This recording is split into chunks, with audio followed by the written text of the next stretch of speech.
আল্লাহ তাআলার কাছে যদি একটা দোয়া করে সবকিছু চেয়ে নিতে চান, তাহলে সেক্ষেত্রে এই দোয়াটা পড়বেন। হে আমার রব, হে আমাদের পালনকর্তা, আপনি আমাদেরকে, আমাদের পরিবারকে, আমাদের সন্তানকে চক্ষু শীতলকারী সন্তান, চক্ষু শীতলকারী পরিবার বানায় দেন। অর্থাৎ এরকম বানায় দেন যাদেরকে দেখলে আমাদের নয়ন জুড়াবে।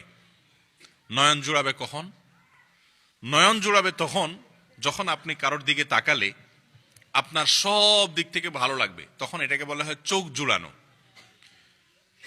আপনার সন্তানটা দেখতে শুনতে অনেক সুন্দর মাশাআল্লাহ, কিন্তু তার চরিত্রের ত্রুটি আছে, তাহলে এই সন্তানের দিকে তাকালে আপনার চোখ শীতল হবে না।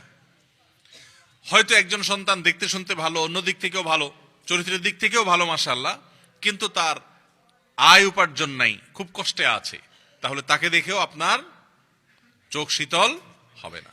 তো চক্ষু শীতলকারী